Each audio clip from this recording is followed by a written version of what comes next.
Here to support Joan, to support this church, and most of all, to connect with our friends. Shall we give Joan a warm unity welcome? Yes.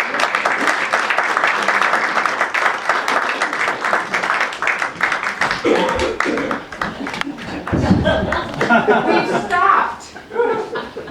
It's quiet. Why have we stopped? Oh, Mim saw the train. We have to wait till the train passes, says my driver. My husband Fred is sitting in the front seat. I'm in the back seat, very comfortable in the Contessa, which is a muscle car in India. We wait. How long do we wait? Till the train goes by. Sitting in the back seat. What am I doing here? I got to India 3 days ago, about 3 in the morning. The terminal going into Catterall, white marble windows looking out on the Tamarack. But the aisles, that walkway, was lined with marigold petals. Go through customs, takes a while, 150 people on the plane. We go into the baggage area.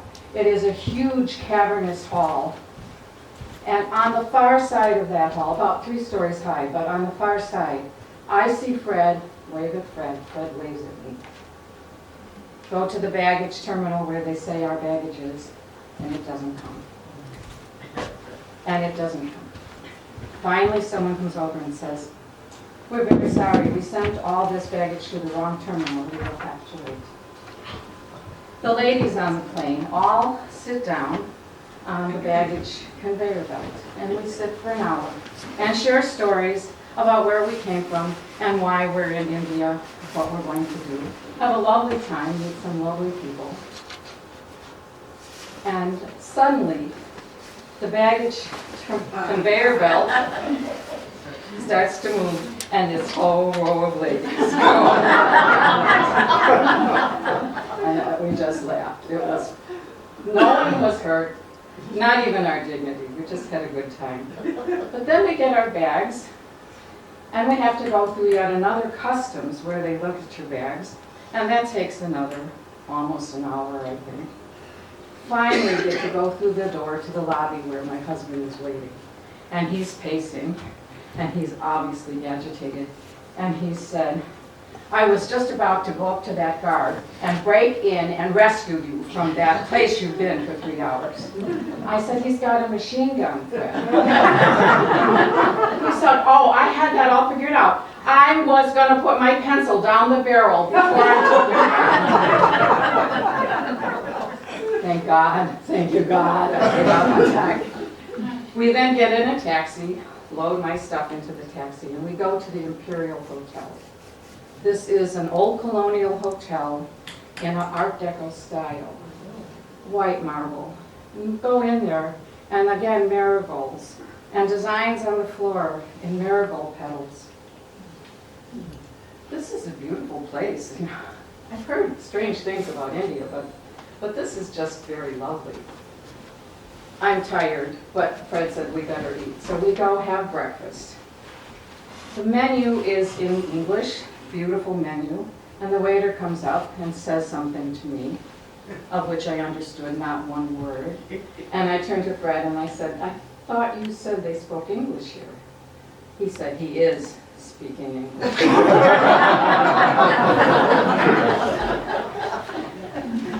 Fred ordered. I went up to our room and I took a nap and was awoken to bombs. And I'm sure we're dead. This is a war, we're in India. But it turns out it was fireworks. And it turns out the decorations were all because I landed on Diwali, which is the major festival in India, and it's a festival of lights. And they love to decorate with the marigolds everywhere. After I recovered from what I'm sure was imminent death, we went for a walk. We were in a very grand part of town, in Connaught Square, or Connaught Circle area. And the vendors the shop owners were out on the street and very, very aggressive that we should come and buy from them. And I was getting very, very uncomfortable. We went around a corner and there was a snake charmer with 3 bowls with snakes. And Fred took some pictures.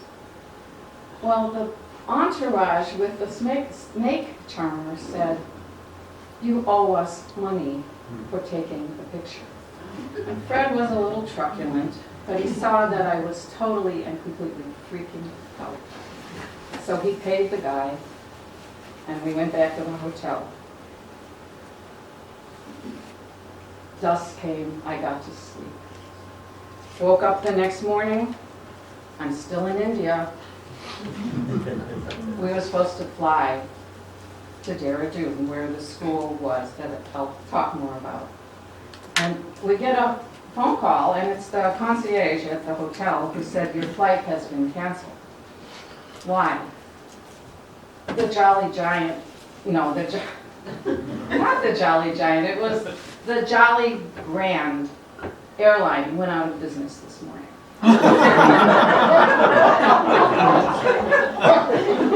So Fred says, "Okay, we'll get a train." And because the airline went out of business, many people were going for the trains. We could not get any passengers. Okay, we will hire a car to drive us.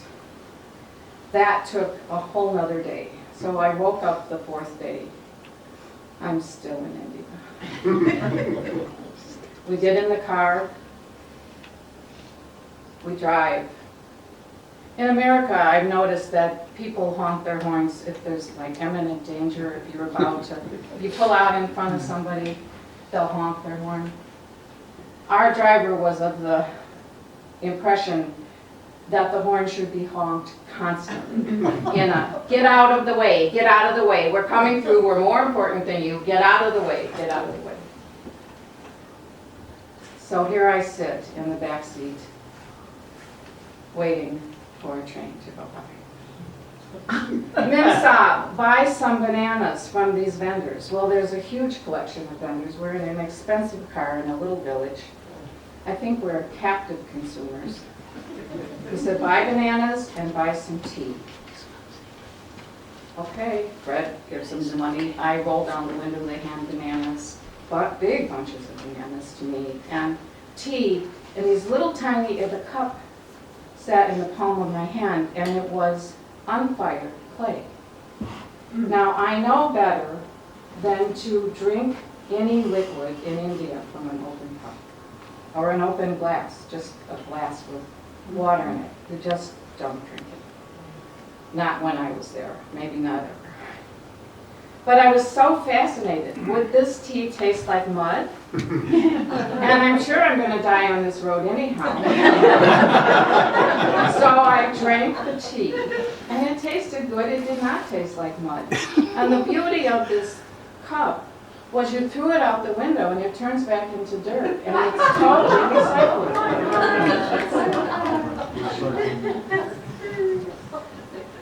Here we sit in the quiet. Finally, a train goes by. 45 minutes into this route, the train goes by. It takes less than 2 minutes. And then beep, beep, beep.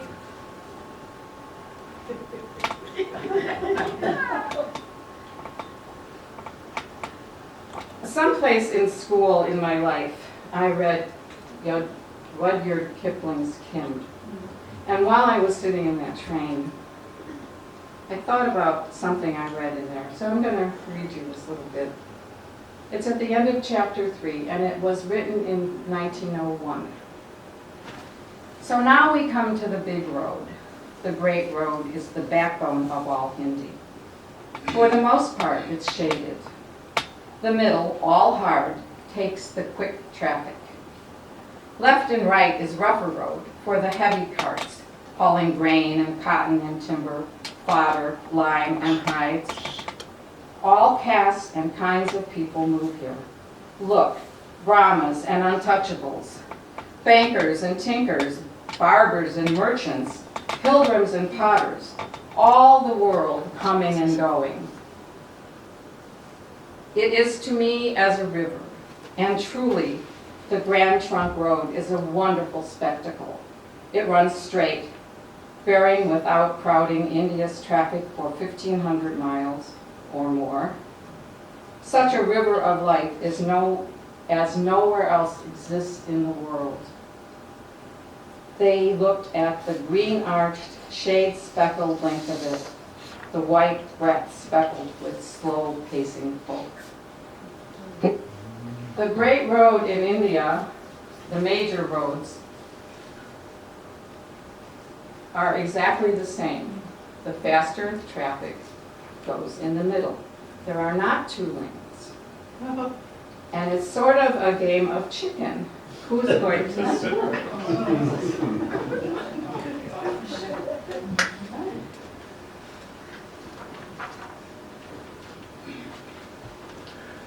Here's a picture of my husband, Fred. This is the Imperial Hotel where we stayed. Everyone was in some sort of uniform. India loves uniforms. This is the lobby. This is some of the marigold decorations. These are individual petals. So someone had to, this is on the floor with a candle, first of all. And here's another. Just, well, they just spend a lot of time doing these decorations. I guess we spend a lot of time at Christmas, so, or other holidays. This was our room. Oh, lovely. I'm told that they're not poisonous, but I was sure we were dead. Here's our Contessa.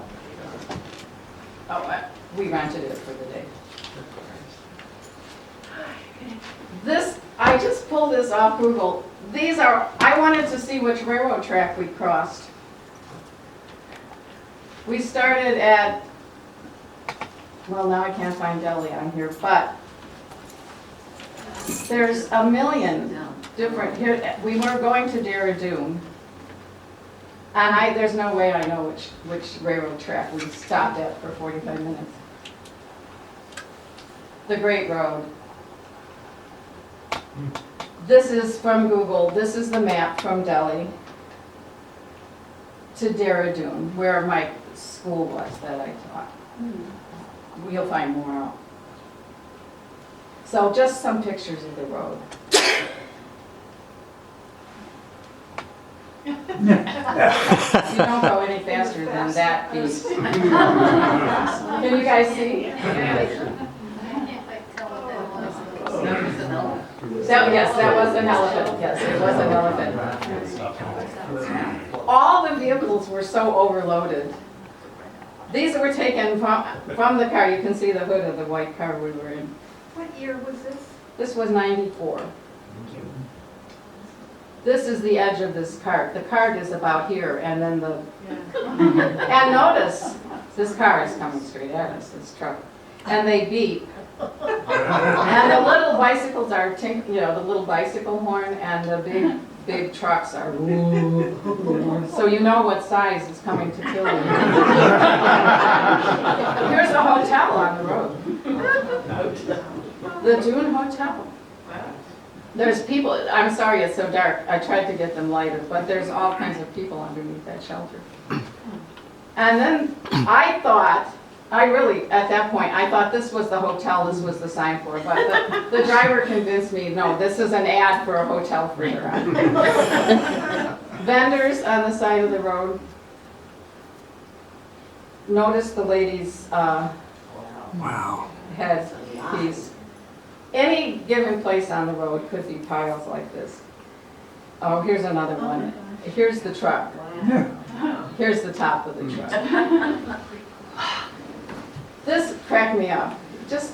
Here's this guy sitting on the side of the road. He's reading his paper. Makes no sense to me, but the Coca-Cola sign everywhere. This is the car beeping coming through. This is a bicycle. I don't know if you can see this. This is an incredible load on it's a bicycle rickshaw. Some more just people on the roads. People, a group of people under an awning. I don't know if they were waiting to get on that bus, who knows. And then a group of goats on the side of the road. Some cows. Bicycles, auto rickshaws, motor rickshaw, or bicycle, motor, cars, they're all going the wrong direction if you ask me. This is a view of the Dune Valley as we were getting closer to Dune. We stopped again. The car just stops in the middle of the road. The driver says, named Saab, take the bunches of bananas and put them on the side of the road. There's a congress of monkeys blocking the road. So I got out, I take the bunches of bananas, I put them on the hillside on the side of the road. The monkeys go over to get the bananas and we drive on into Dune. So this is a long shot of Dune. Here's our hotel, the President Hotel. It's a little storefront, one storefront wide, but 4 stories tall. Here's our room in Dune. We came down, but this was considered a middle-class hotel. This is a hotel that we went to every Wednesday afternoon till Friday morning. That was our weekend. And there was hot water and television with English channels, with English channels, and really good food. Outside, some more marigolds. I should go back to the marigolds. So we're in Dune. It was a more than 5-hour trip. I went to bed. I went to sleep. I woke up the next morning. I was still in India. A taxi had been arranged, a taxi driver, that Fred had been in India for 3 months before I came, and he had arranged for us to go up to the college. So this is from Dune up to Missouri. This is Missouri Road, at Rajpur Road, and turns into Missouri Road, and the college is right about here. And I just put both the map view and the satellite view because this is all mountains. So these little curvy stuff is because we're way up in the Himalayas. What's the temperature? You know, up there, we thought it would be India and warm, and it was probably in the 70s or less a lot of times. And we truly spent some time under the light bulb in our bedroom trying to get warm. We didn't bring warm clothes. We were able to get some warm clothes, but what did I know? Is that a river or a road? No, that's the road. It's so windy. Well, it's because it's mountains. Sakya College. I was teaching English.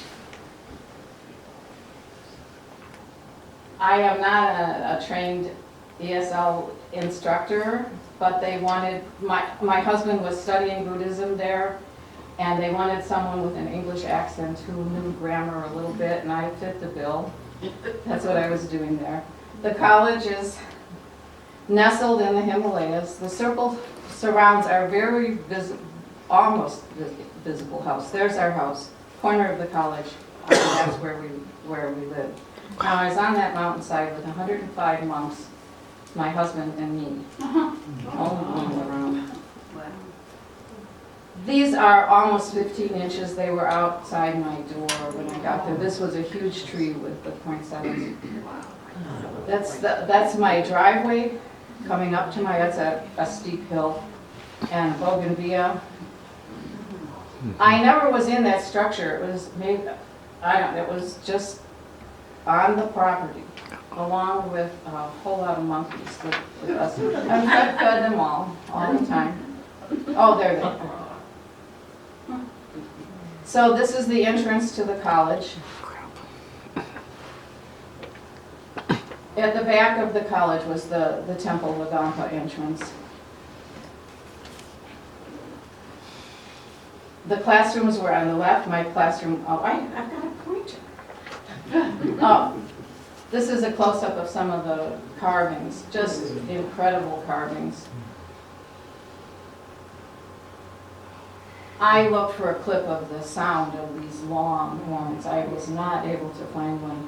Our living room looked out on this balcony. On this, me on the balcony looking at the roof, and I got to watch the guys practicing things.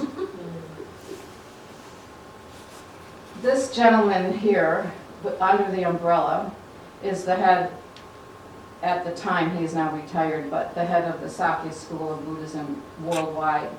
And the red carpet was put for him to walk on. He's decided. Holidays, the guys, they're playing musical chairs. Did they have music or were they singing? I don't remember. They probably had music. How could you have musical chairs without music? So, can you see this clay pot? Oh, I see. This is like pinata. Wow, I went too fast. When he broke it, no candy, cold water. India. It was a war, in the summer it can get sometimes around 105 Fahrenheit. Can get pretty warm. This is inside the temple. The silk banners, all silk brocade banners, beautiful. And a very large drum. And a classroom.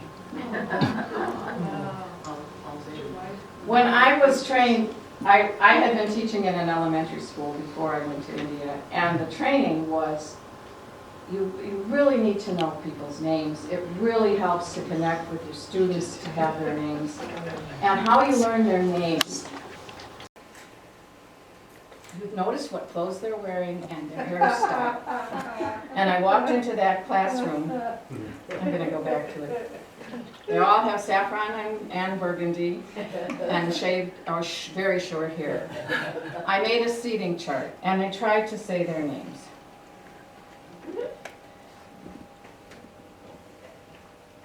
Tibetan books are very different from English books. If I can get this open.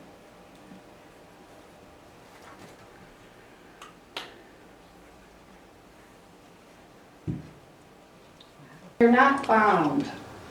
They're individual pages. So there's stacks, and this is, nice, beautiful Tibetan writing. They're probably upside down, and now they're out of order, but I can't read them anyhow. So. But I was trying to learn the guys' names. And let's see if this trick works. Not so far.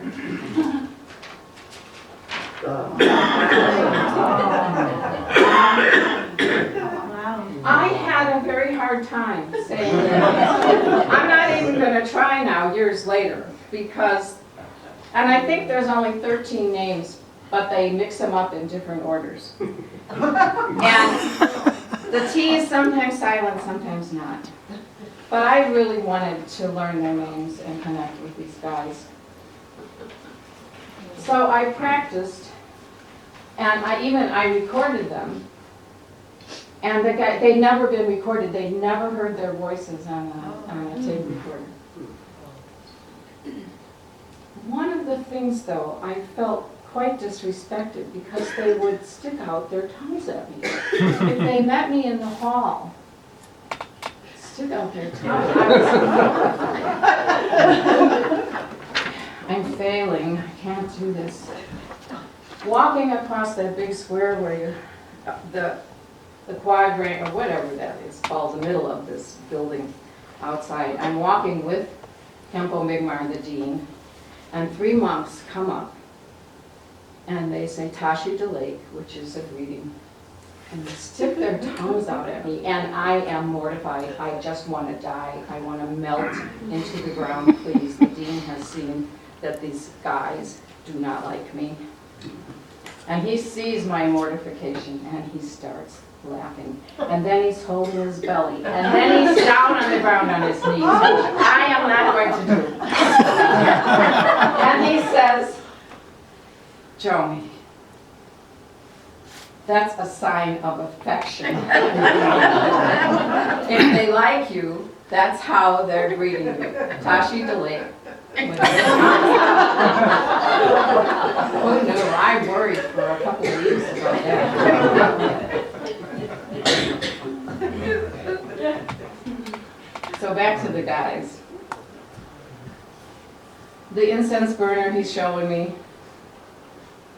The front yard, sometimes the guys, sometimes the college cows. Here's a view, you can see the cows, here's a view looking out on the Dune Valley. Some evenings there would be thunderstorms and lightning, and we were above it. And that was a most fascinating thing to watch that kind of weather from above.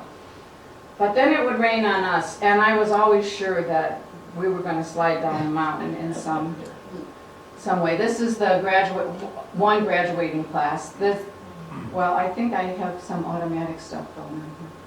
That's Kempo Vigmar, the dean, and then up below him is Sakya Trenzen, who was the head of the Sakya College, and now Vatna Bajra is now Sakya Trenzen. He has taken over. Typically in the Tibetan Sakya lineage, it's a householder, someone who gets married, and their son takes over when they die. But because of the influence of the Chinese, Sakya Trenzen wanted to be elder, wanted to make sure that transition of power happened when he was still alive and could intervene. There's quite a bit of wealth connected with owning or being responsible for monasteries all over the world. Yeah. I'm not sure how many there are. There's over 100. I don't know the exact count. This is me, I think, yes. Fred and Kempo Mimar and myself. Kempo is just, Can we see that again? you want to go back to that? Yes. I'm in a Hindi kind of outfit. He would take me, he just was so kind to me, and he would take me into town to help me buy groceries. One day he came, he said, we didn't have a class, he said, hey, you want to go with me? I said, sure. We're in the car, we're almost to town. I said, where are we going? He said, Delhi. Oh, I haven't brought anything, I didn't tell Fred. He said, I'm just teasing you.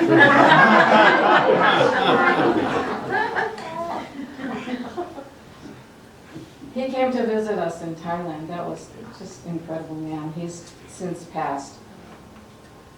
The entrance to the building. The white chalk is, those are auspicious things when companies come and they paint with chalk. But this is, if you notice, it's very rough. Now this is the new, this is I went online and got a picture of it. It's all very landscaped and all very lovely. This is my neighborhood. So here's Sakya College, and this is the inner courtyard I was talking about. Our house was up here on this curve. There was a temple, Sri Mandir Temple, which was a Hindi temple that lasted chants, beautiful, wonderful Hindi chants, all day. And down here in this corner is, press the right button, the Himalayan Torchbearer Campus. And this is 3 cone-shaped buildings made out of cement. I thought Randy would like this. They're 2 stories high. And from my porch, I watched them, the year I was there, I watched those cement structures being built. And I never saw them with anything in them. This is the inside of the Sri Madhi Temple. This is one of the rooms in there. You might notice a similarity. Marigolds everywhere all the time. This is the Torchbearer Campus with the coned buildings. And I knew the architect and got to visit the site, got to be up there. That's the other side of it. And those windows just look out on that valley.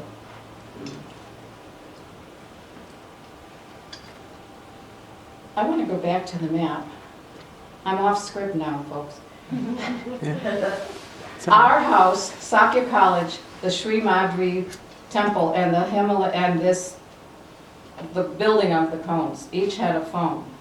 But I think there were only 3 phone lines, and there were 4 of us. So at any given time, one of these people would be out of phone service.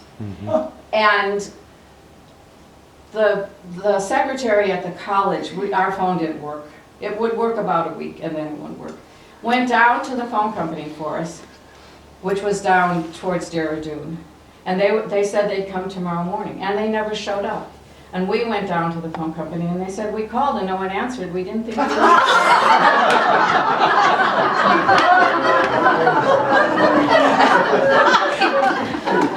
I don't make this stuff up. This is not, I could make this up if I wanted. We also had an upstairs toilet that never worked, and we called the plumber many times. And in a year, that plumber never showed up. And what they call the plumbers is the mystery. And I know why, because they never show up. So, I went to bed, fell asleep. I woke up, I'm still in India. But I'm at the President Hotel. The President Hotel, it was right at where this street tees. And you go this way and it eventually leads to Rishikesh, which was only an hour away, and I never got to go there. And as far as I can tell, Nashville Road didn't go anywhere. And Nashville had to be some expensive something somewhere, but a lot of traffic. And then the clock tower in Delhi. Notice that this traffic is heading the wrong direction. Just ask any American. And the English bookstore, where I wanted desperately to get a copy of Kim so I could find that passage, besides it was English books, was across that street. How many of you have ever crossed a street? How many of you crossed a street in India? How about downtown Salem at Chemeketa and Commercial? Trying to make a cross when they're making those right-hand turns is almost impossible.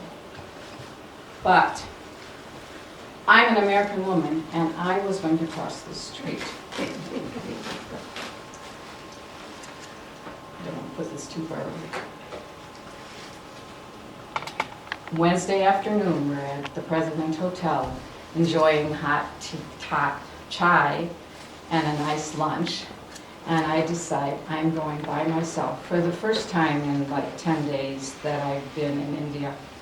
I'm going to the English bookstore by myself. And I go to cross the street, and the cars are going the wrong way. And there's cows and dogs and the universal ooze that comes out of cows and dogs. And I don't see any way to get into that traffic flow. Did you ever double Dutch jump rope as a kid? You have to see your entry. Well, I could not see an entry to that. So I hailed an auto rickshaw. Take me to the clock tower. So we go down to the clock tower, about 1.5 miles away from where it is. And I go, oh, I changed my mind. Take me to the English bookstore. I was too embarrassed to tell him I was afraid to. So he drops me at the English bookstore. I buy my book of Kim and they had classroom supplies. And as a teacher, those of you who teach might know classroom supplies are the most fun. And then I need to go back to the hotel. I hailed a rickshaw. Both trips cost me $0.25, and some pride. The next week, we come back to the President Hotel Wednesday afternoon. I'm an American woman. I can do this. I can cross this street. I noticed when I was in the rickshaw that there was a crossing guard on a platform at where that other street connected. So I thought, I'll go down there and cross with the crossing guard. He's standing there. He's in a white uniform, gold braid, cap, fancy, like similar to the hotel, the guy at the hotel. And he's stopping traffic, and he's got this dance going, and to come. And he motions for me to come. And I step down, and I have an instant cultural experience, awareness that we're different, and I'm in a different country. Because in America, it's about 6 feet. Like Merle would be a comfortable distance for me to be from a car that's moving. In India, it's about 6 inches. And there was no way I was crossing that street. Rickshaw! Same routine. Next Wednesday, I had noticed that there was, at the other intersection, a roundabout, a great big globe. You know, like, not as big as the one downtown with the world painted on it, but large, and it formed a V. And I thought, if I could get across one lane and then see, and then get across another lane. I had my plan, but for some reason I thought I should stop at the bakery and get some treats for Fred and myself. I was into treats then. And I'm crossing the street with my packages, and I get to the middle island, and there's a Brahma bull stands up.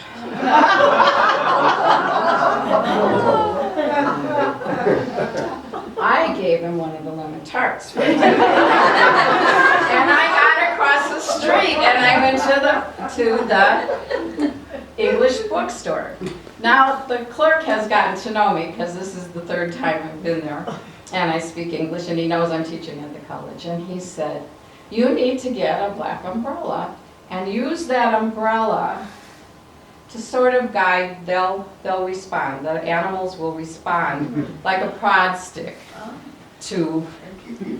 And he just happened to have black umbrellas. Now, I really would have liked a white umbrella or a colorful umbrella, but all he had was the standard English black umbrellas. Doesn't he know, don't the people in India know that when you're at 105 degrees Fahrenheit, a black umbrella is going to hold all the heat in? You should have white umbrellas. And then I think I'm a little arrogant to think I'm going to change the whole history and culture of the whole of India. But I bought the black umbrella, and it did work when I crossed back to the hotel. So now I'm an American woman with freedom to walk around in India. I know I'm going to show you some pictures. Oh, it's about that turning left, turning right, trying to cross the street with all the right-hand people. I'm seriously considering ordering a Brahma bull.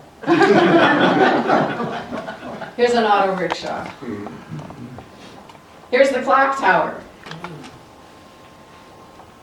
Now this is in Delhi, but this is the kind of thing. Can you see this guy? And he's doing the same.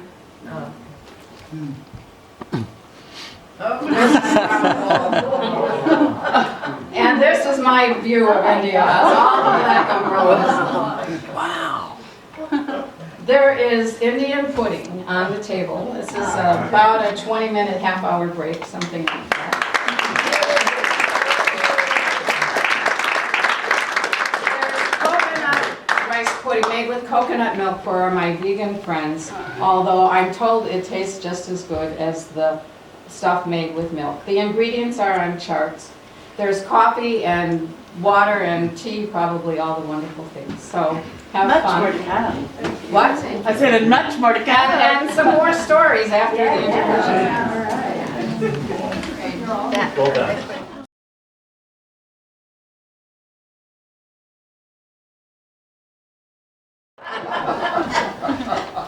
Any questions before I start about the? The rice is Yes, great. but Yes. the rice What was was great. What was your husband doing there? Teaching English. He taught the beginning English class and I taught advanced English. When he was there a semester before me, and I would get these calls at 2 in the morning. What's a gerund? What's a conjunction? Yeah. So he was working with the guys who had never even heard English spoken, that they were just from Tibet. And I had the class, and the Kempo Bigmar asked, please come to India and help your husband teach English. I would never have said that to Fred, but he said, please come help me. So that's what I was doing in India. And I was there a year, and you'll find out more any moment. I'm a quilter. And I had a debate in my mind whether I bring my sewing machine with me, my Bernina with me, an expensive machine, to India, and I just could not do it, and I regretted it. And the first few months I was there, I was hand sewing patches, and I wanted a sewing machine. And we were in Delhi for other reasons, and Fred lovingly scoped out a Singer sewing machine store for me. And we go, and it was on this Connaught Circle, this 1933 Art Deco, wonderful, clean, beautiful place.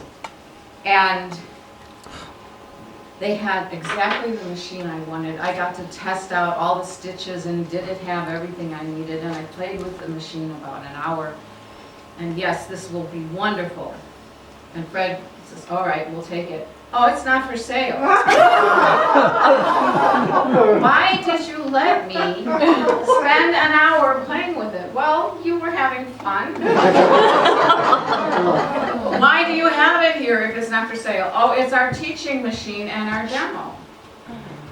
Is there a machine here? Similar, with some similar features that I could buy? Well, they found one, and it wasn't as nice, but it would do, it would be okay. And I said, I'll take this, and a half dozen bobbins, and 3 or 4 packs of needles. No, we cannot sell you that, we will not sell you that. Now I've been there, an hour and a half, 2 hours, and they won't sell me a machine. Fred goes back the next day. Oh, I forgot, I went to sleep. And I woke up, and it was the next day, and I was still in India without a sewing machine. Fred goes back to the shop, we go back, and he tries, and she might be buying dozens of machines. Please sell her a machine. We will decide who gets to buy our machines. They would not sell me a sewing machine. Wow. When I got back to Dehradun, my architect friend who built those wonderful cone buildings, and I just happened to have, this has nothing to do with what the story I'm telling, but I did bring some cones to show you how these buildings were put together. So Sandeep Chakravarti was the architect. He knew of a sewing machine place in Dehradun, a Singer place, and he went with me, and I got exactly the machine I wanted, and I brought it home. And sometimes we had electricity, and sometimes we didn't. So Fred commandeered a treadle for me, and I could do it either way. Wow. I loved it. It was great fun. I was able to sew up the seams that I had sewn by hand. I'm not the best hand seamstress. But I needed needles. And our bookkeeper sent every month a packet, DSL messenger, with all our paperwork, our bills, and what he's paid and what he's done. So I said, throw in some needles. So he went to a store and bought 10 packets of size 12 needles for the sewing machine. And we go down to the customs office, the post office, where they had the duty, if you had duty, and they wanted $100 duty for that package that had paperwork and 10 packets. So there's like 100 needles or so in this. And Fred said, we're not spending $100 on needles. And the guy said, fine, and he rips open the package. He throws our paperwork in a wastebasket next to Fred. So Fred was able to pick up the papers we needed, and he kept the needles. So I asked my friends, one friend in Alaska, to tell people to send women, my women friends, to send me cards and just put one needle in the spine of the card. And in town, in Dehradun, even the Singer store, I wanted to buy size 12 needles. All they had in India were size 14 and above needles. I did get enough to sew, but that, you know, come on. Well, I ran out of brown thread. I was sewing a dress for myself, and I ran out of brown thread, and I went and bought some Indian brown thread. It would only fit through a size 14. It also turned out that my asking for 10 sets of needles was a very arrogant American. Because the village that was above the house, just on the hill above us, that village shared 2 hand needles. They passed them around. So where a whole village would have, you know, 1 needle or 2 needles in their lifetime, and I go into a store and ask for 100 for myself. So that was very enlightening for me, humbling. I didn't think I was an arrogant American. I just thought I was humble, maybe. So that's my needles and thread and sewing machine. These are the 2 quilts that I made while I was there. goodness. I used to teach, well, before I went to India, I taught fabric dyeing. I taught surface design at the community college. And I'm going to be in India. I was there about 6 months still. I woke up in the morning, I'm still in India. And I wanted to get the kind of dyes I use, which is for professional for fabric. Procyon MX dyes are cold water dyes. They're easy to use. They need some mordant, some chemicals to make them stick. So on yet another trip to Delhi, we took a train that time. That was fun. I looked up in the yellow pages and I found a company that they said they sold the Procyon MX dyes. About 2:45, I said, Fred, let's go. I called them. They were open to, I think I must have said, are you open till 5? And they said yes. And we get in a cab, and I give him the address. We give the cab driver the address. And he said, no, there's many other beautiful places to go. And I said, and Fred said, no, we want to go to this address. Cars are not allowed there.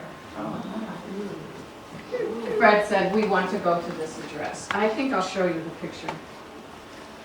Oh my goodness. This is the Red Fort. This is inside the Red Fort. This is downtown Delhi, Old Delhi. And this is the farthest the cars were allowed to go. Oh, my goodness. And this is where I was going.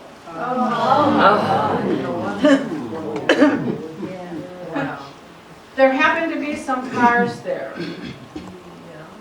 So we go to where the taxi could park, and the taxi driver says, now you get a bicycle rickshaw.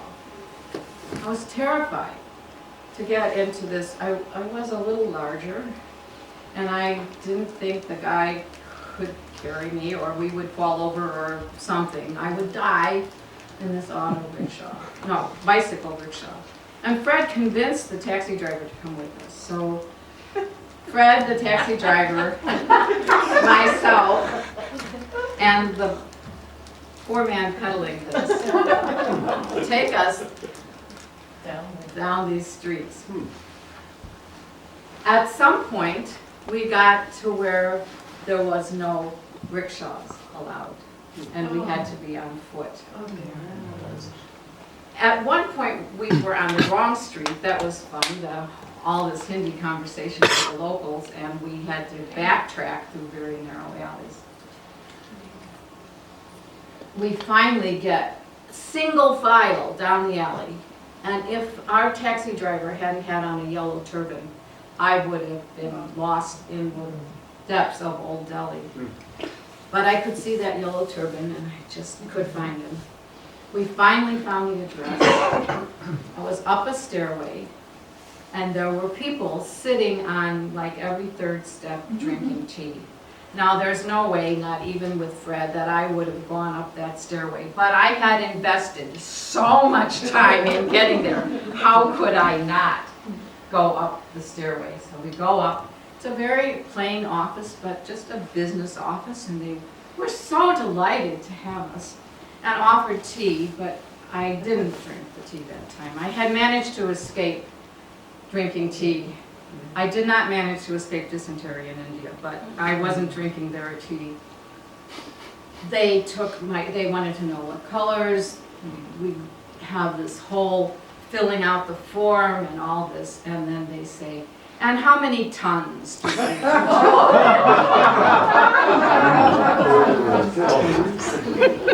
I really only wanted a couple ounces of these colors.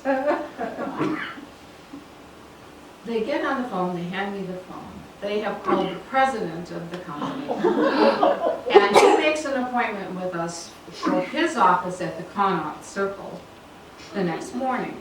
But I still want to get the chemicals. I need carrageenan and urea and soda ash, different things for mordants for the colors. So I asked the guys if they had the chemicals, not tons, and he said no.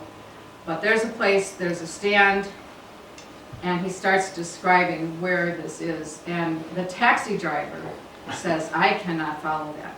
So they send an office boy with us. Well, the office boy has on a lime green shirt. We go down the stairs, down the alley, into a building, through the back way, out to another alley, and on, maybe 10, 15 minutes. I started out with white gym shoes, by the way, or tennis shoes, and they were at this point black. And we get to a stall outside in an alley, like, just incredible to me. They had one of the chemicals I needed, and it cost me $25 for a kilo. But they knew where the other three were available, about 10 minutes away or less. So the office boy, the rickshaw driver, the taxi driver, are single file to the other stall where they have kilos of everything I need, and I spend another 75 cents. Get back. The office boy takes us back to where we can get a bicycle rickshaw. I have never been so happy to see a mode of transportation in my whole entire life. It was such a joy to get on that and just relax and not worry about where I'm stepping and who I'm stepping on. And we go back to the hotel. Like, we got back around 7, so we left around 3. We have dinner and I go to bed and I sleep. And I wake up in the morning and I'm still in India. But we have an appointment at the Connaught Circle. This is, I'm trying to do the laser without advancing it. Here's where our hotel was, and the taxi driver takes us and stops at the stop. And it's this beautiful white marble building, and that whole circle is lined with these buildings. Just beautiful. Compared to where I was the day before. The green is all gardens. Just gorgeous. We go into the president's office. He serves us Pepsi in a sealed bottle with dry glasses, and we were able to have a Pepsi with the president of this company. He grilled me about my knowledge about the dyes and the chemicals and what I was doing. And when I answered the questions correctly, because I'd been teaching it, he gave me a sample, a 1-ounce sample of every color they made. 8 different books. How to mix other colors, what it looks like on different cloth. So what would the dye look like on silk? so gracious and so wonderful and so different than the singer sewing machine.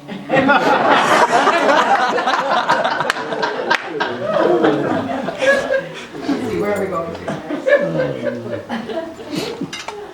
We just had some fun traveling around. This is Kempo and Fred at the President Hotel. We had dinner parties almost every week. We had quite a social life. We went on vacation up to Missouri, which is the hill station above us. And it's from the time of the Raj, where the English people needed a break from the heat, and you could go up to the top of the hill and it would be cool. We stayed at the Hotel Connaught Castle, which had been a former. And there were monkeys. There were no monkeys in downtown Dehradun. They were on the road around it. I didn't routinely carry my black umbrella, but I had it. I was always looking for a white umbrella. I'm walking down this street. There's stores. And it starts to rain, I think. But I have been baptized by the monkeys. I now totally understand the black umbrella. I took a taxi back to the hotel, changed my clothes, and carried my black umbrella. It didn't matter how hot it was, I had that umbrella. See, American.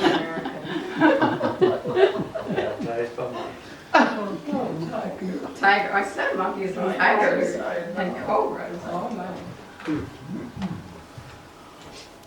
Well, we came back from Missouri and I went to sleep. And I woke up the next morning. And I was still in India. And the people in the village above us were drumming.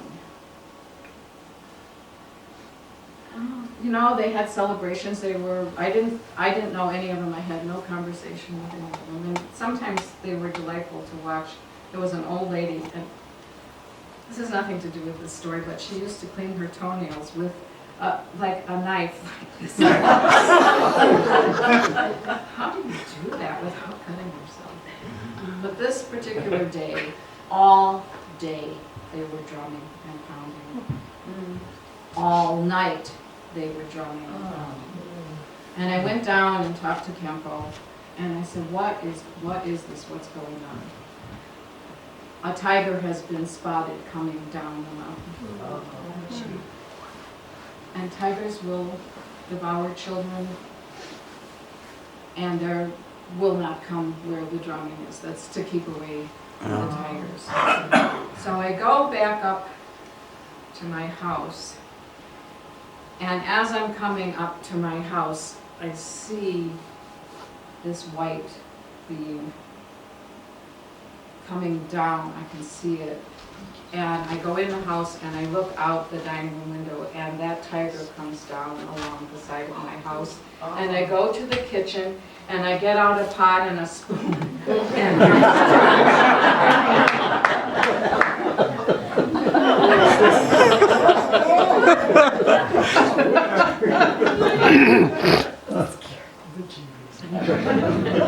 Beautiful, beautiful white tiger. There's a sad part of that story. Is the tiger was heading into civilization. And the chances of that tiger's survival was very dim. But I have no idea, because the next journey happened. One day, there's my tiger. I didn't take that picture. I do PowerPoint here at church, and we have a collection of pictures that we can choose from. We can add our own, but we also have a collection. And that was in the collection. Like the last time I did it, 2 Sundays ago, I see this white tiger. I go, all right, I don't have to go hunting on the internet. Escape from Dehradun. I want to read a little bit from the letter that I wrote in September. Fred has been very sick. The doctor says malaria. His symptoms match the book description. I want to bring him home. He is so skinny, he looks like a prisoner of war. Also, the political situation has blown up here. The police killed 5 people in Missouri. They were trying to steal guns from the police station in retaliation, and they killed the police chief. Then, I'm going to go back to this. Now there are heavy curfews. The towns of Duridoon and Missouri are shut down. We could not get Fred back to the doctor in town, and it took all day to even get a phone call through to the doctor. Now Fred is ready to leave here, but he is too weak to travel. He wants to go to Thailand to travel and sightsee. I hope I have a map. When I lived there, this whole area was Uttar Pradesh. This is flatlands. Lucknow was the capital. This was lowlands. And the people in this upper area wanted to be a separate province so that they had the jobs. And it turns out they were successful. And Dehradun is now the capital of the new province. But it got pretty bloody. We were in town. The college Kempo thought we would be safe, but we were in town right by the English bookstore, and someone threw a bomb, Grenade. well, no, it was a bottle with some Molotov a Molotov cocktail. Because Fred had been in Vietnam and been in contact, he heard the sound of the bottle in the air and got us physically out of harm's way. But we knew we had to leave. We stayed at the President Hotel where they had grate over the door and windows. And after dinner, they asked if I wanted to go for a walk. Well, we have an armed guard can go with you. I really decided I'd rather stay home.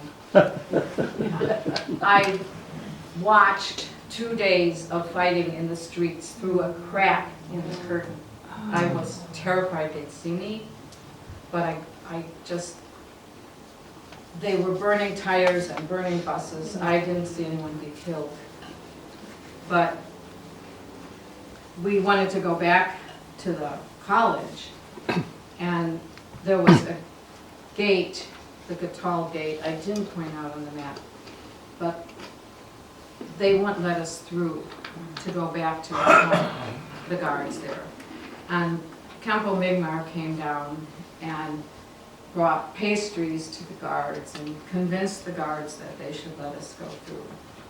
There was a 24-hour curfew on this whole area. And Campo felt strongly that he needed to get us out. And he found a taxi driver who was willing to drive us to Delhi. Under curfew, we could only take with us what we could fit inside the cab, nothing on top. And I left almost everything I brought from America, and I took with just some clothes and the things we had gathered. Campo gave me a considerable amount of money and taught me how to bribe a guard. And we went through 14 military checkpoints. And the 5-hour drive was a 14-hour drive to get to Delhi. Fred was very sick, didn't know, we really thought he had malaria. And I want to tell a little aside about Fred. I've talked about Fred being a little belligerent and getting upset. But Fred, we had mice in the house. And Can you speak up just a yes, little? we had mice in the house, and Fred would mark their toenails with nail polish to see when he took them out if they were coming back in because of the snake bites. And he would seize Kempo that he took him down to the college, but he never did. And then we discovered a mouse had, these were pretty big. They were soft-faced like a mouse, but they were the size of rats. They were much bigger, but they were cute. We came back from a trip to Nepal where we had gone to get our visa renewed, and they had chewed all the plastic tops off of all our containers. But there was one that had a nest of babies that Fred found, and he wanted to catch them. And he sat with a string trap where when the mama came in there with the babies, he could pull the string, and he sat for 6 hours unmoving till he caught those mice. And he took them down to one of our outbuildings, and he fed them and brought them water every day till they grew up. So I needed to share this other side of Fred, this incredibly gentle man. He just happened to be a Vietnam vet. Anyhow, where was I? I was on the road driving the guards. And we get to the airport, and we have tickets to Thailand, and it is the last plane that Thailand allowed to fly because of a plague in India. So I woke up the next morning, and I wasn't in Let's see what I have here. I'm getting done way early, folks. Oh, cobras. Oh, my. Okay, I woke up in the morning. I was in Thai Island in southern Thailand. And I got up one morning, and by the front door was a little tiny snake all coiled up. And Fred came in and picked it up, opened the door, flung it out into the air. And he told our landlord. And the landlord said, you know, that was a baby cobra, and that could have killed you. Well, why is there a baby cobra in our living room?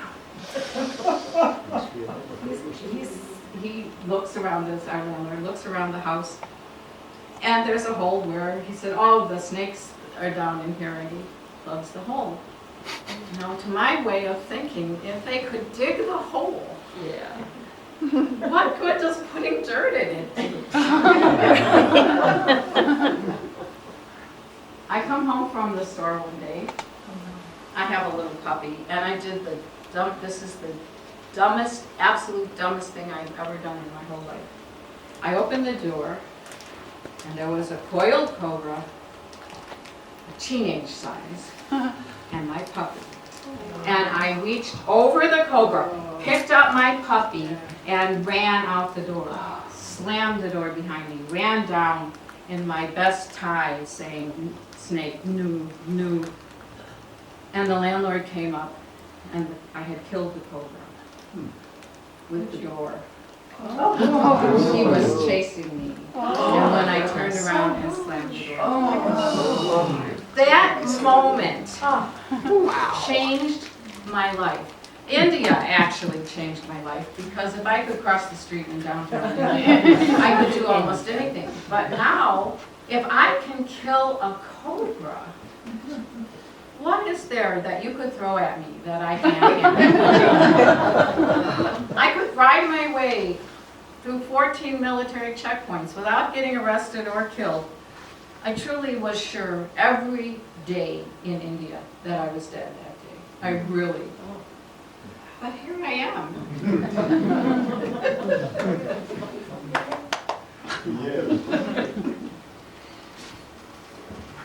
This is me in Thailand with my elephant.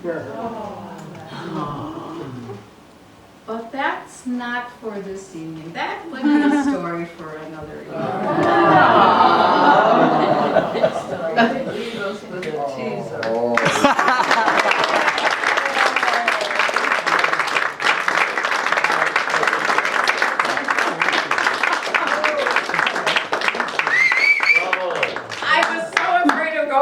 That I finished way early.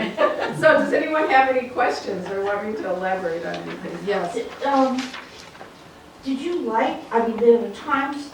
I there were loved times it. with- I loved Okay. it. In fact, if it hadn't been for the political problems, we had decided where we were gonna build a house. I loved being with the monks. I loved the camaraderie, I wasn't ever really Buddhist, but I did a lot of the trainings in Buddhism. And actually, one of the trainings was the first place ever the concept that I was a part, really God, that I had that power.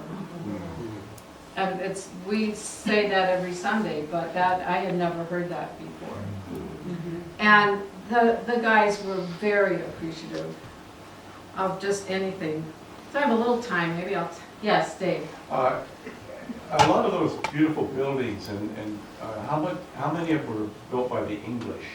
A lot of the beautiful buildings would have been built by the English Yeah. during the Occupation. 33, that Connaught Circle went up in 33.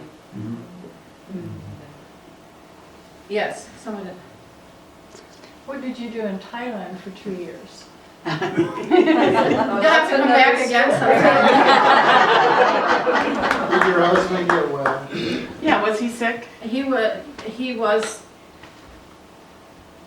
we took him almost immediately to a hospital in Thailand, and he did not have malaria. He was having lung problems, and they thought maybe heart problems. That was quite the experience because the doctor was the only one in the hospital that spoke English. Oh my God. So here I am alone in a foreign country with my husband dying. They said they didn't know if he would make it through the night. I really don't want to talk too much about Thailand because I might want to come back next year. Oh, yeah. Dave, Yeah. When you taught English, you said there was one person that spoke a lot of English to you couldn't understand. Were you able to get a dialect? that they yeah, speak it took me English? about a month Yeah. to really understand what. The shopkeepers, their English was much better. But I mean, when you were teaching English, They did didn't speak Hindi. They spoke Tibetan. when you taught them to speak English, you could teach them a good American dialect? Well, I hope so. You could understand what they would say back to you then, huh? Yes. Oh, some of they were typical kids. I mean, they were about 19, the youngest was 19 and up to about 26, 27. They had already been through 8 years of school. This was an advanced college of philosophy. And some of the words they wanted to know what they meant, I'd never heard of in my whole life. So. I had a dictionary. I was gonna say, did you have a dictionary? We were reading a story where the king cut his hand on a doorknob.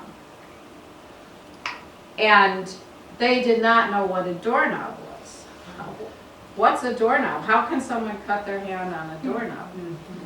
So I looked around, it's all latches, it's all sideways latches. And I went into Dehradun looking for a doorknob. I could not find a doorknob anywhere. And by the time I got tired of looking, we had moved on to another lesson. But they also didn't like tests and would do anything to get me off the subject and not have to do a test. And one of their arguments that trees were not alive.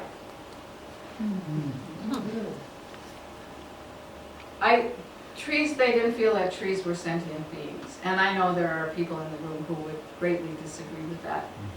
They also didn't believe in the aurora borealis, even though I had pictures of it. One day I gave them an assignment to interview each other. And I was told they don't speak English to each other. You do in my classroom. So they interviewed each other. And it was interesting what their dreams were for their futures. And most of them wanted to be teaching Buddhism around the world and be seeing the world and around the world. And I actually have had one of them come to the US and get a chance to see him. And Kempo Wigmar came to Thailand, we had a blast. And he was gonna come to the States, but he got stomach cancer and went very quickly. So not all the stories are fun, but I learned how to make momos, which is a little dumpling. And the monks taught me, they laughed at my inability to form a crust as neatly as they could. I had English friends, two women from England that I befriended. And there was just social, there was dinner parties and social, and it was really, a lot of it was joy. And then sometimes it was dysentery. The President Hotel had a large stairway. You came down, there was no elevator. And you came down and you were in the lobby, and the manager would stand at the lobby. Good morning, Mrs. Riley. How was your motion? Yes.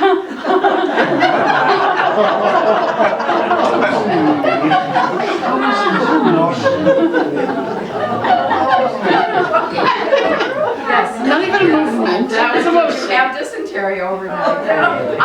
Not just me. That's how they greeted the guests everywhere. Fred was hospitalized more than once, and then I got very sick, and they didn't want me in a hospital there, so the hotel found a doctor who came and took care of me, and I was on an IV drip in the hospital room. And the hospital was interesting. They don't provide food. Your family has to bring your food, and it was not, in my feeling, it was not clean. And the monks stayed with Fred. Fred was never alone in the hospital. They just 24/7. Oh my God. And I think I was there about 2 weeks when the first time he was in the hospital. He never really got well. He would rally, he would gain a little weight. And he just passed 2 years ago. He was in Mexico. It was his choice to be in Mexico. And I think he weighed less than 50 pounds. No one could ever quite figure out what was wrong with him. He had strokes. At the end, towards the end, he had 3 stents put in his heart, but I don't think it was heart all along. He was a Vietnam vet.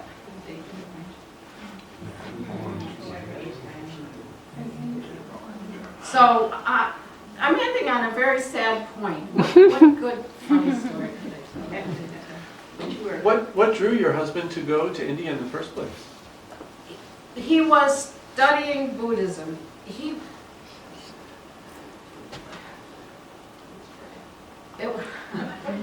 We lived in Juneau, Alaska. I met Fred in Juneau, Alaska. And any visitor, any speaker who came to Juneau, you went, because there was not a whole lot going on in Juneau, Alaska. And Lama Tashi Namgyal, who had a Buddhist school in Victoria, came to Juneau and had an evening of How to Achieve World Peace was the title. And we went, of course, because we went to anybody who came to visit. And Lama Tashi said, the gist of it was the only way to ever achieve world peace is to achieve inner peace. And he said, I'm having a seminar tomorrow on how to find inner peace. I did not go. Fred went. Fred came home from that. We weren't married. We weren't even living together. But he lived in Haines and I lived in Juneau, so he stayed with me relatively frequently. He came home from that seminar and said, I want to be a monk. Which I had real mixed emotions about, because I had been a Catholic nun, so I understood the call to that kind of service. So I said, do what you need to do. So he left in about 2 weeks and went and moved to Victoria and studied Buddhism with Lama Tashi Namgyal. That was in October. And at Christmas, he called and he said, I found out that I could be a Buddhist. I didn't have to be a monk. And would you marry me? And I said no. And he came back from Victoria, back up to Juneau in the spring, in March or April. And he just convinced me that I should marry him, and we got married that summer. And we moved immediately to Victoria, where he studied for 2 years with Lamatashi Namgyal. And at the end of 2 years, Lamatashi said, if you want to go further in your Buddhist studies, you really need to go to India to the school, and they would love to have English teachers. You could exchange tuition for teaching English. So he went and studied Buddhism, and I quilted. I learned a lot about Buddhism, but I just could not embrace the idea of no Christ, as I knew Christ to be at that time. But Buddhism is a path of deep compassion, so I have great respect for people who study Buddhism. Anything, I think we might be done.